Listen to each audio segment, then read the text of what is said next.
Trophy তোমরা দেখে match আমাদের জেতা ছিল, যেহেতুটা 4টে সিটের মিস হচ্ছে, এটা বলা যায় এক্সপিরিয়েন্সের এই বাচ্চারা সব প্রয়োজন ছিল। আমাদের যে কটা ছেলে যে ভিন্ন রাজ্যে ছেলে তারা লাস্টে এফএস খেলেছে, কলকাতা লিগেও খেলেছে, কিন্তু যে ছেলে বাঙালি ছেলে প্রত্যেকটা ছেলে ফার্স্ট টাইম হতো প্রিমিয়ারে খেলছে। বাঙালি ছেলে যারা আছে ছটা 6 জন ছাড়া সবাই বাঙালি ছেলে, আমাদের সব নতুন ট্রায়ালে আসার প্লেয়ার।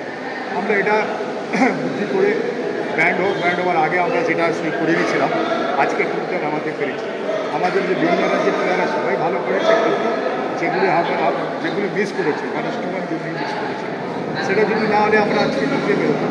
এটা আছে আর এক্সপিরিয়েন্স, যেটা ব্যাপার আছে কয়েকটা গোল আছে দেখেছি পর সেকেন্ড হাফে যেটা রিটার্ন বল আসলো যেটা মিস হলো, আর ফার্স্ট হাফে তো এদিকে 3টে মিস হলো।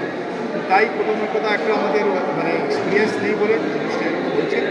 তো ঠিক আছে, ফার্স্ট ম্যাচ আছে, ছেলেরা ভালো খেলেছে, আগামী ম্যাচে আমরা ঘুরে দেওয়ার চেষ্টা করবো। আর আমাদের আমার সঙ্গে প্রথম হয়ে গেছে, তাহলে আমাদের যে কটা প্লেয়ার আছে, এরা মণ্ডল, ইসরাফিল বা ফরদুল হলো, ওদিকে যে কটা প্লেয়ার আমাদের যে সই হবার আছে যারা রয়ে গেলো, ওরা যদি টিমে ইনক্লুড হয় আমার মনে হয়